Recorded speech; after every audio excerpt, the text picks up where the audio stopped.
you make them up, they sound good. Well, I was a swimmer on a swim team for 5 years since I was 9 to the time I was 15. And my coach was a pretty major coach. He coached the U.S. Women's Olympic swim team. And I just thought I was a bad swimmer, nasty swimmer, because I was probably one of the worst on the team. And turns out that we just had a good swim team.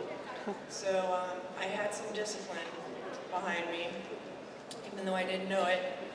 And my mom put me in this beauty contest where you had to wear a beehive and, you know, white pumps and, like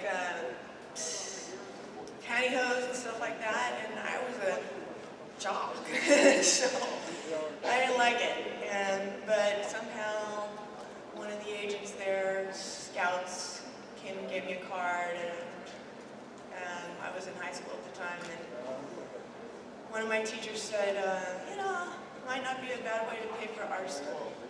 So I got into a modeling agency, a photo modeling agency, and then I got my first lead in a thing called The Girl Next Door, which they've changed later to Teen Lust, for whoever knows what reason.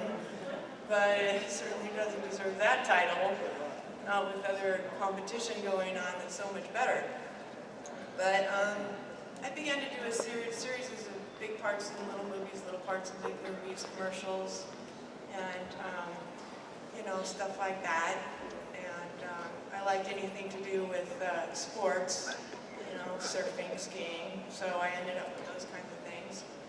And I had 3 agents. I had a commercial agent, an acting agent, and a modeling agent, and I just worked a lot. I worked all the time. It was hard to go to school, though, and act, and maintain a career. And it was almost impossible to leave a crew after working 3 months on a shoot. So after a while, I got kind of, you know, a little lonesome for having a normal life. So I got out of it, and I went to school. So I've been out of acting and hard to find. It's very seductive to get back in, but it's really wonderful to be a part of a production again, and I'm really glad to be here. It's not really all a bed of roses, and I'm going to give you a little example of that. I was in Colorado doing a Western, and I got a call from the studio to report to San Francisco to start a movie called Portrait in Black with Lana Turner and Anthony Quinn, Sandra Dee. A pretty good sized movie with a lot of big names. I showed up on a Saturday evening with a pair of Levi's and some rundown boots and a Please Don't Rain suitcase, and went to the desk, and I waited and waited, and nobody came, and I finally started hitting the little bell, and they come running from all the corners, and I said, my name's Ted White, and I'm with Paramount Studios. And they said, oh, I said, I'd like to register. He said, you don't need to register, Mr. White. And I said, I don't? I said, no. I said, well, the bellboy grabbed my bag, and I'm kind of fighting him because I was a little bit on the broke side, and I didn't want to tip him. And I said, I started for the elevator, and he said, no. He said, you have a private elevator over here. And I said, I've got a private elevator. I'd only been in the business about 2 years at that time. And I said, well, fine. So we walked over, put the key in, we went up, and we got to the top, and I walked into this beautiful apartment.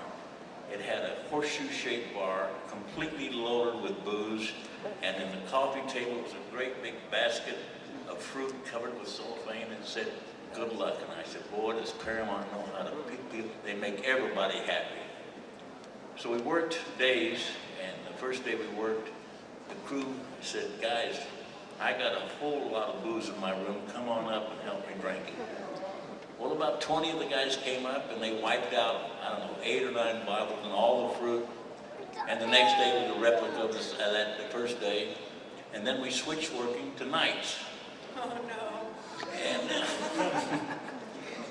we were working on the beach. And I walked down about 9 o'clock in the evening, and here's Anthony Quinn sitting by a 55-gallon drum with a fire in it, and 2 guys with suits on sitting across from him. And I said, Tony, how you doing? He said, fine. He said, Ted, you really are a hit with the crew. They really love you. And one of the guys in the suit says, you work for this company? And I said, yes, sir, I do. And he said, what do you do? And I said, I double Anthony Quinn. He says, what's your name? I said, Ted White. He said, you know good. My name is Ed White. I'm the executive producer, and I'm living in the broom closet.